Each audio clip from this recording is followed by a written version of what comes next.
Once upon a time, there was everywhere and nowhere. Everything and nothing. Just pure consciousness, experiencing being conscious. After an indeterminable amount of time, simply experiencing being conscious became a little monotonous. So consciousness decided it would be nice to have a conversation about being conscious. Consciousness divided itself in two.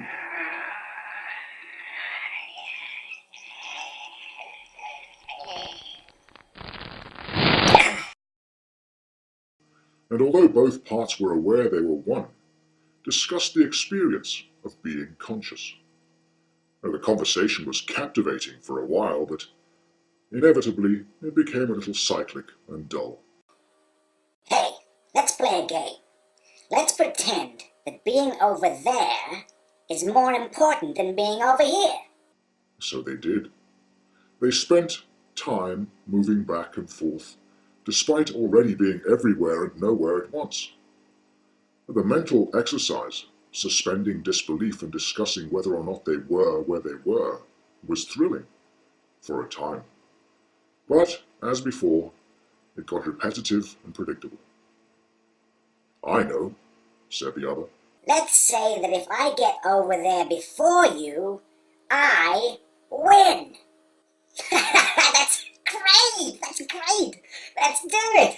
Oh man, that's awesome! So they did. They raced back and forth and took turns at winning, and they congratulated each other, and the game was exciting and interesting, and time flew by. They divided and split and multiplied over and over, mitosis and cytokinesis, increasing the odds and making the race more and more exciting, but eventually even that became a little dull.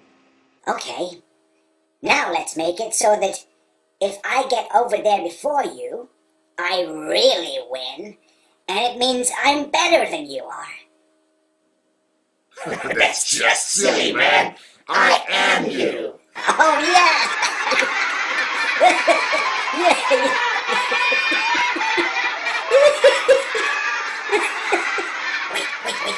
Wait. I know. If you lose, you die. They laughed for an eternity, and then... Okay, here's a goodie. Let's say that if you lose, you forget that you are me. Ooh, yeah! And so the game took a fascinating turn, and we've been playing it ever since. When you finally remember who you are, when you know that we are all one, this game ends, and we can begin a new adventure.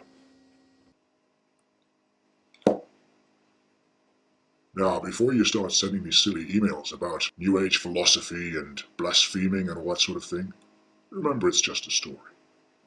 It's just a way of looking at things. I choose to believe that I'm here to have a particular experience, whatever that experience might be. And as an old friend of mine used to say, it's always best to choose the perspective that makes you feel better. It usually means you're floating downstream. Now, the alternative to that is to live your life in fear and as a victim of circumstance. I choose to believe that I created all of this. We created all of this in order to have experience. Again, it just makes me feel better.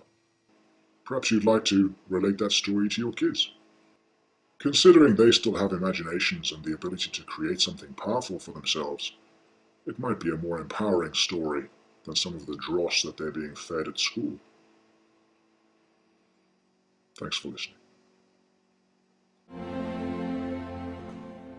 Found wolves, stars, and comets falling Saturnites, zombies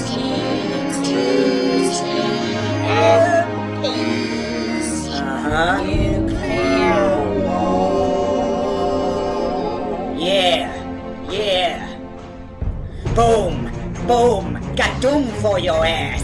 My mama said to tell you you're exhaling bad gas. She also said there's a big rock coming. Nibiru's gonna squish you like a bug or something. Eugenics, mass murder, reduce the population. Death's coming, whether you like it or not. He's bringing tsunamis, earthquakes and bioweapons, terrorists, a dirty bomb, war, swine flu, brains melting, nose running, and losing limbs like lepers. Hang on. This is just whacking off, isn't it? Yeah, it's depressing. I'm going home to cuddle my kids. I'm gonna tell me mum I love her. I wish I could do that. Mine's garlic bread.